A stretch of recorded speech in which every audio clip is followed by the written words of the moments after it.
At night they would go walking till the breaking of the day. The morning is for sleeping. Through the dark streets they go searching to see God in their own way. Save the night time for your weeping. You're weeping, singing la la la la. And the night over London lay. So we rode down to the river where Victoria goes spray. For their curses to be broken,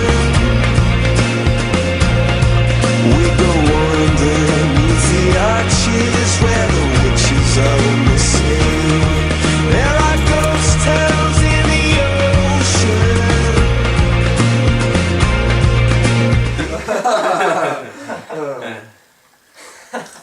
Oh, hello!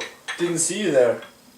We were just discussing our favorite book, Born to Run by Christopher McDougall. Please join us on this analytical discussion.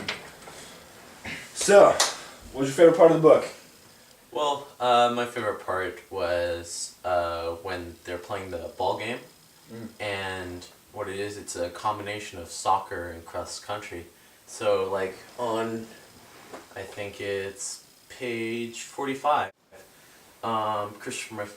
Christopher McDougall, the author, is describing one of the children running around, and what he sees is all the school children chasing after the ball going up the road.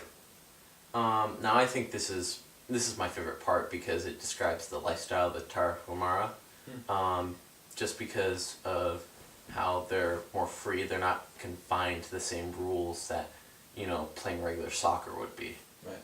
Yeah. I think it's good. I mean, mine was the race with Scott Jurek, the American who beat a bunch of them and won by a couple hours, and he was just after he finished, he was just relaxing in the sleeping bag at the finish line, just pondering his victory, which was quite interesting.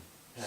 What about you? What was your favorite part? Well, I enjoyed the part where we first met the Tarahumara and where Christopher McDougall walked up to Arnulfo Kimare and wasn't familiar with their customs, and he tried to shake his hand, but Arnulfo seemed standoffish, but we learned later that it was simply their customs and not him actually being... Well, my favorite part was when the explorer was traveling through the Copper Canyons.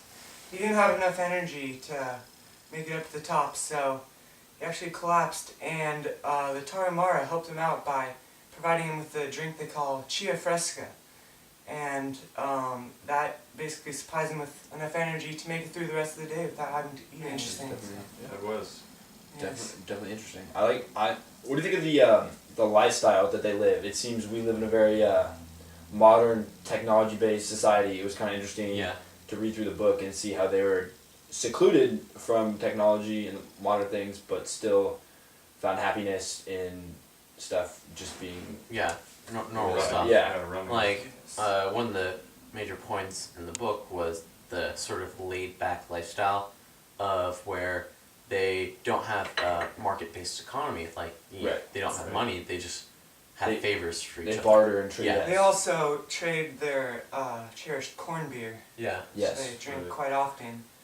So that in favors is how they exchange currency. That was definitely one of the funniest parts, where they're just like partying all night long. Yes. And then early the next morning, they just go out and run miles. Yeah, it was interesting how it was a big social event. Like, they would just stay up all night and party and go crazy, and then the next morning they would run a marathon. Yeah. The whole town.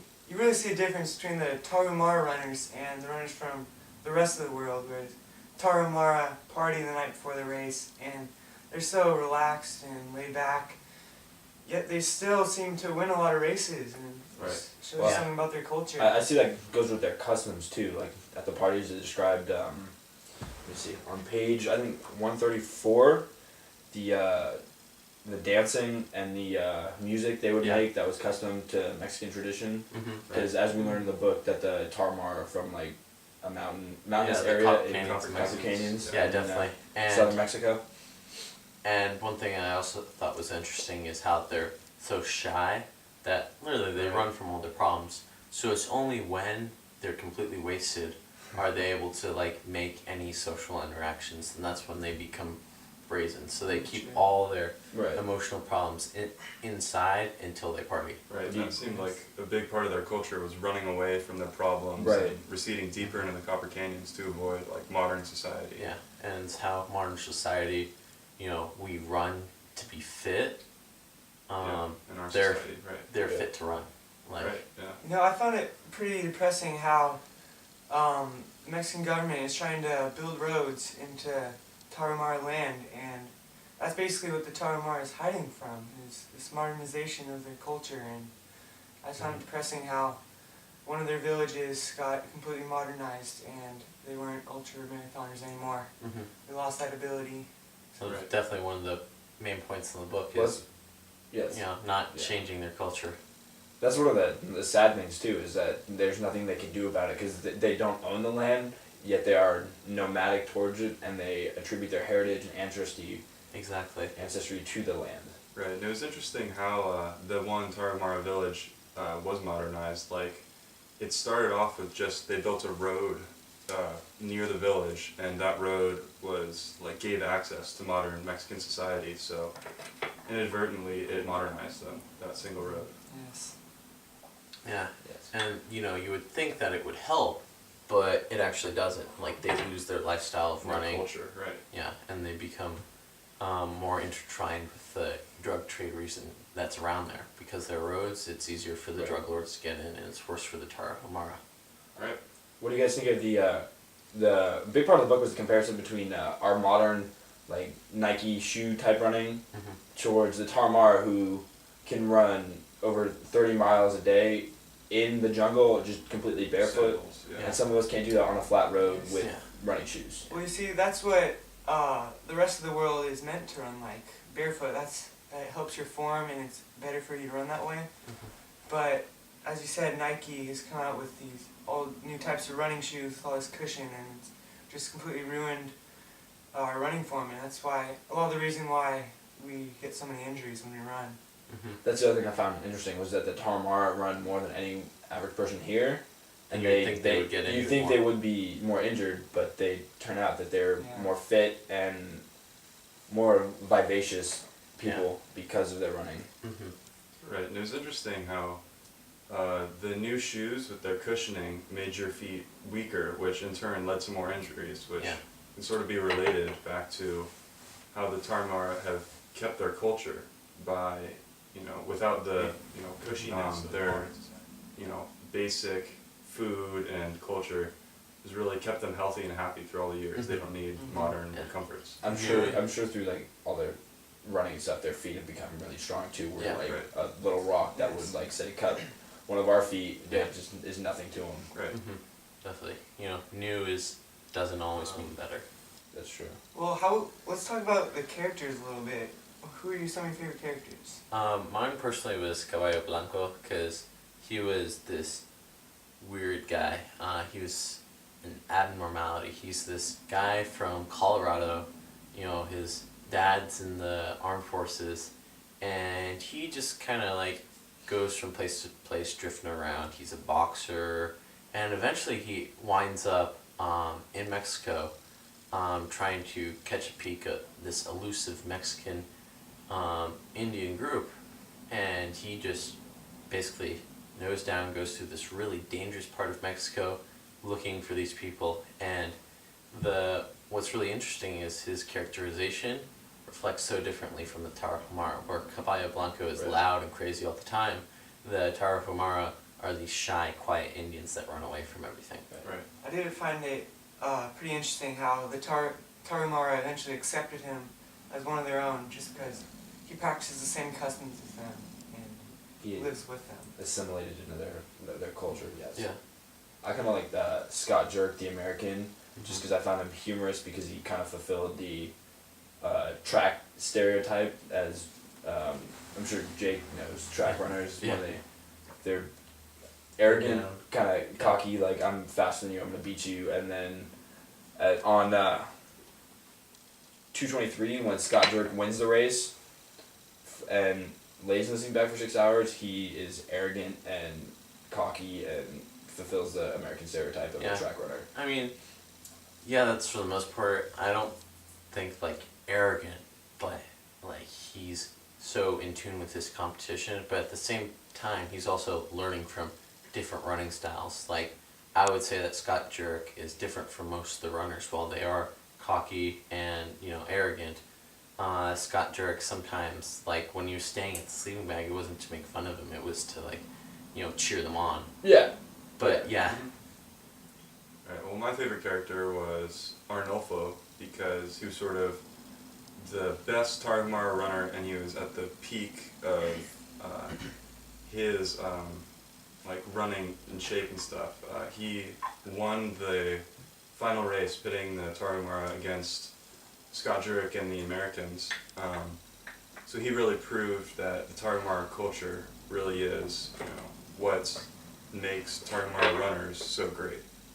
Also, what I liked about Arnolfo is he was the first Tarahumara person that McDougal met when he went Right. to the Copper Canyons, and well, McDougal didn't really respect his space that he wanted to keep. So, but yet he was still comforting, and he welcomed McDougal Right. and made him food and gave him some drinks. Right, to a total stranger, he accepted him into his Yeah. home and fed him and gave him water. Shows you something about his personality. Do you feel that's a cultural thing? Because I feel like Yeah, also. I think because of who they are, they would do it. I feel like if that happened here, people might not be so accepting Yeah. as the Tarahumara tribe is. Definitely. Like if some random, person wandering around shows up at your house, like trying to just say hi and take photos of you, I mean, I would be a little, like, wigged out. Yeah. Definitely. You wouldn't be brought into their home. Or Yeah. anything. Yeah.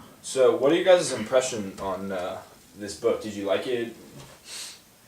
I actually was really inspired by it because I am a runner myself, and I've changed a lot of the ways in which I run.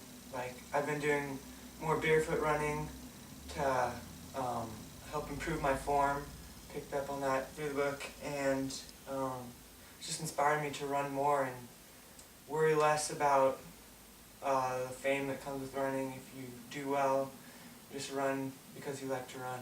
I agree with you on that because we on the same track team.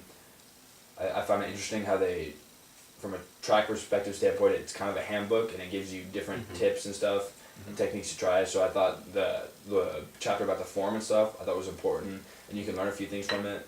The other thing I found interesting, which is why I liked the book, was the diet and stuff that they included.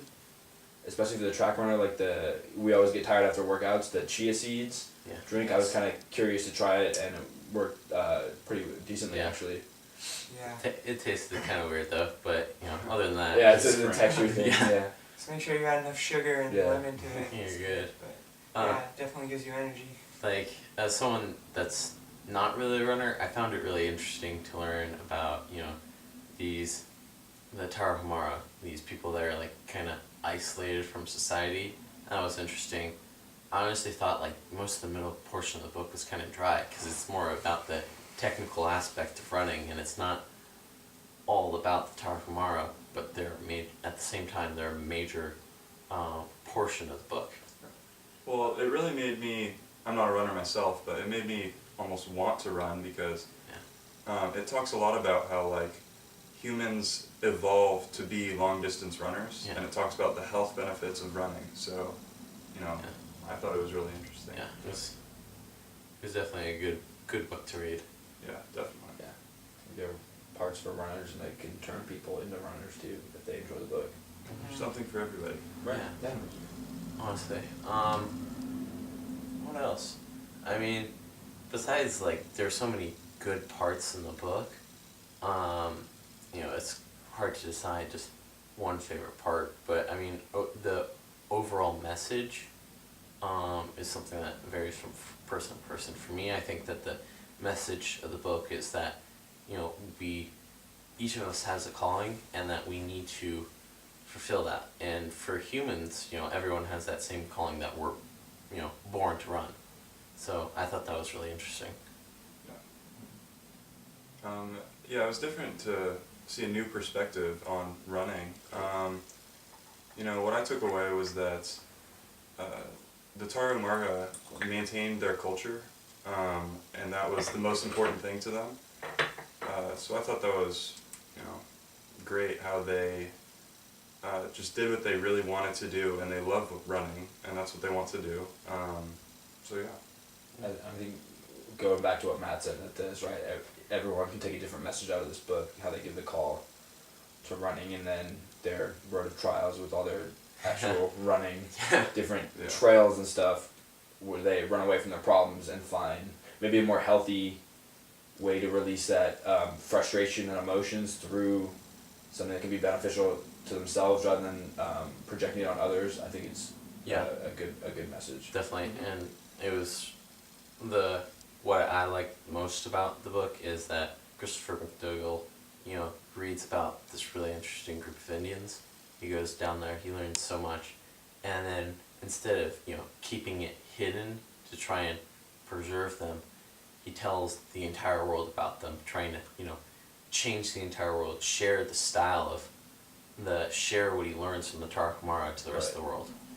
Yeah, I found that, I don't know, that was I feel like that was sort of invasive on Tarahumara. Like, you might not have wanted that to happen because they're seclusive and they want to hide from the rest of the world. But yeah, if everyone picks up a couple aspects of the Tarahumara culture, their life can be completely changed, whether it's doing favors for others instead of always using money. And I don't know, just running is good in general, and that's what really inspired me. Like, just get out and run more too. Good book. Definitely. It was kind of surprising to learn that one of the main characters in the book, Caballo Blanco, actually just recently died. That was kind of sad. He died running in the deserts in New Mexico, back in the United States. But, basically, now every time I think about the book, I think of it more of, a legacy of both the Tarahumara and Caballo Blanco. Right. Yeah.